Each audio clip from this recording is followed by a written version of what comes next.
Assalamualaikum warahmatullahi wabarakatuh. Yang saya hormati Ibu Premesti Wulandari selaku dosen pengampu mata kuliah Statistika Pendidikan. Nah, saya di sini akan menjelaskan sedikit tentang apa itu uji normalitas. Nah, apa itu uji normalitas? Uji normalitas adalah sebuah uji yang dilakukan dengan tujuan untuk menilai apakah sebaran data pada sebuah kelompok data atau variabel tersebut berdistribusi normal atau tidak. Nah, uji normalitas dilakukan dengan tujuan untuk menilai apakah sebaran. Jadi, uji normalitas itu digunakan untuk menilai apakah kelompok data atau sebuah variabel tersebut berdistribusi normal atau tidak. Sehingga uji normalitas ini sangat berguna untuk menentukan data yang telah dikumpulkan tersebut berdistribusi normal atau tidak. Namun, untuk memberikan kepastian data yang dimiliki berdistribusi normal atau tidak, kan karena belum pasti, sehingga perlu dipastikan terlebih dahulu, yaitu menggunakan beberapa uji. Nah, kapan uji normalitas itu digunakan? Nah, uji normalitas dilakukan sebelum menerapkan metode statistika parametrik, yaitu seperti uji T, uji ANOVA, Lilliefors, atau regresi linier yang mengasumsikan bahwa data berdistribusi normal digunakan juga saat ukuran sampel kecil hingga sedang, atau saat indikasi penyimpangan visual dari pola normal. Nah, di sini kita akan menjelaskan uji normalitas menggunakan uji Lilliefors. Nah, uji Lilliefors ini adalah modifikasi dari Kolmogorov-Smirnov untuk sampel kecil dari data empiris. Nah, selanjutnya kita nanti akan beralih ke Excel ya. Kita menggunakan menghitung nilai menggunakan Lilliefors, yaitu menghitung menggunakan nilai di Excel. Baik, di sini saya akan menjelaskan tentang bagaimana cara menghitung uji normalitas menggunakan uji Lilliefors. Nah, yang pertama, kita akan mencari nilai rata-ratanya terlebih dahulu. Nah, menggunakan rumus, kita mencari rata-rata menggunakan rumus sama dengan average. Nah, kita tarik nilai data pertama sampai dengan data nomor 12, kemudian kita enter. Nah, ketika sudah ketemu dengan nilai rata-ratanya, kemudian kita akan mencari standar baku atau standar defisiasinya. Nah, kita menggunakan rumus apa standar defisiasi? Yaitu menggunakan rumus sama dengan STDEF. Sama dengan rata-rata, yaitu nilai pertama ditarik sampai dengan nilai yang terakhir, kemudian di enter. Nah, ketika sudah ketemu dengan nilai rata-rata dan standar bakunya, kemudian kita mencari Z. Nah, rumus Z ini yaitu X pertama, X dikurang X bar dibagi dengan standar defisiasi. Nah, untuk memisah jaraknya, nanti untuk ditarik ke bawah, diberi tanda tutup kurung terlebih dahulu. Untuk memisah nanti, diberi tanda dolarnya. Diberi tanda dolar.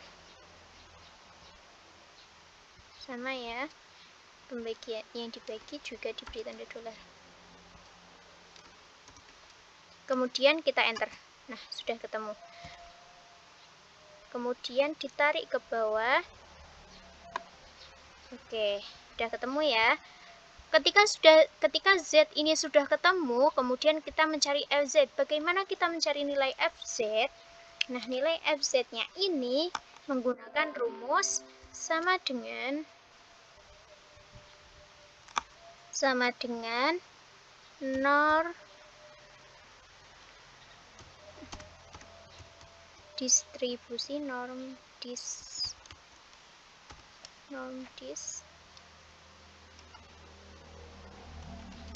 kurung kemudian enter. Nah, ketika sudah ketemu, ditarik data ke bawah. Nah, sudah ketemu ya hasilnya. Ketika sudah ketemu nilai FZ-nya, kemudian kita akan mencari nilai SZ. Nah, di nilai SZ-nya ini, ketika di Microsoft Excel, banyak sekali cara ketika melihat YouTube. Nah, saya akan menggunakan salah satu cara, yaitu sama dengan angka pertama. Ini kan ada angka, kita menggunakan jumlah.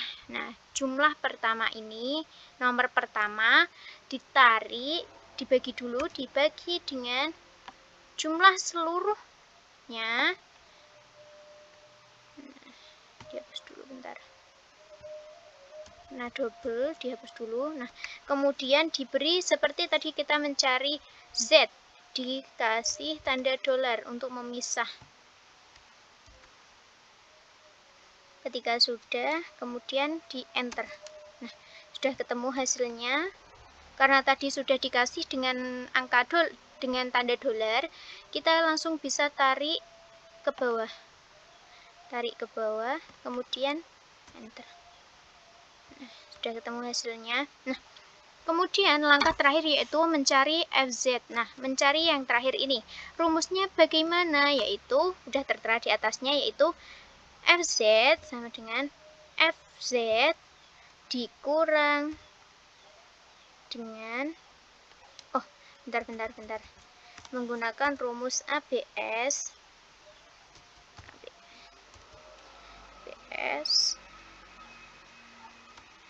Rumus ABS.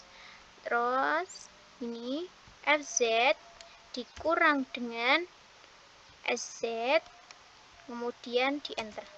Nah, gini ya.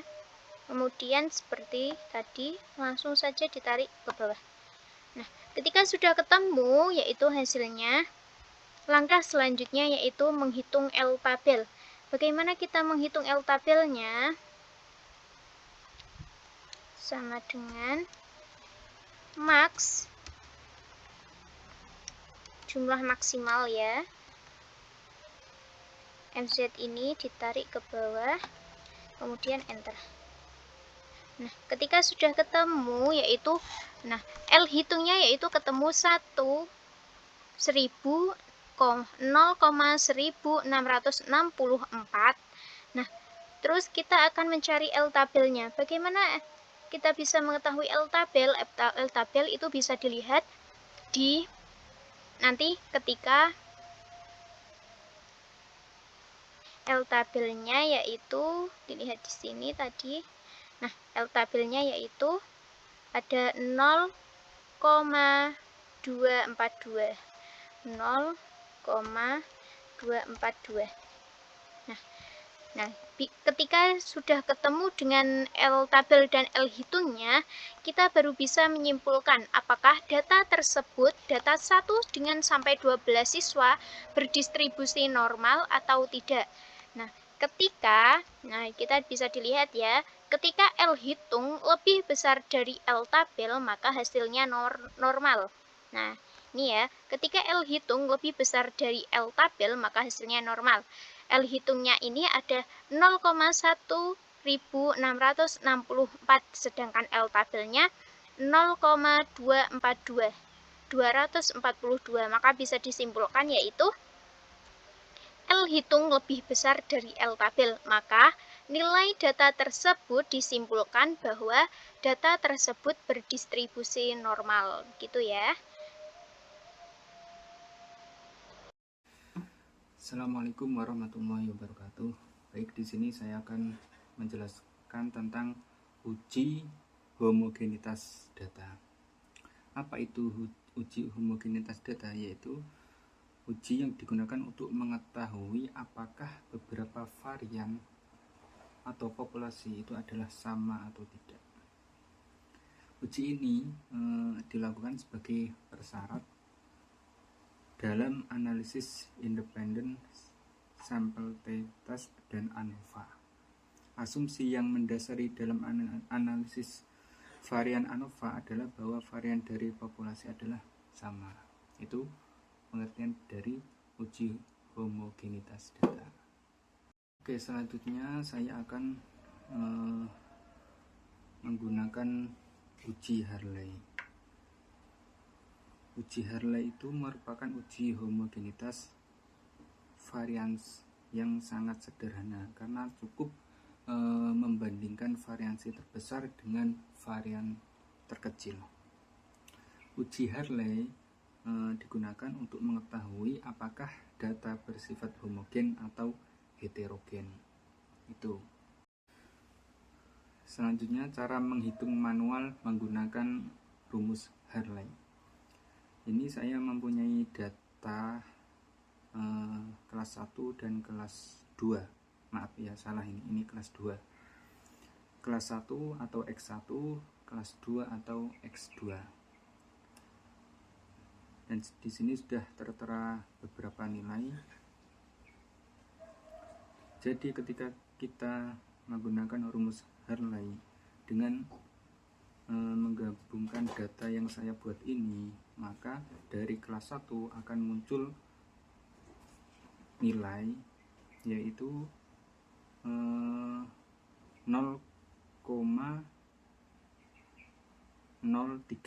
itu dari data kelas 1. Untuk varian kelas 2 atau data kelas 2 itu nanti ada data atau hasilnya adalah 0,076.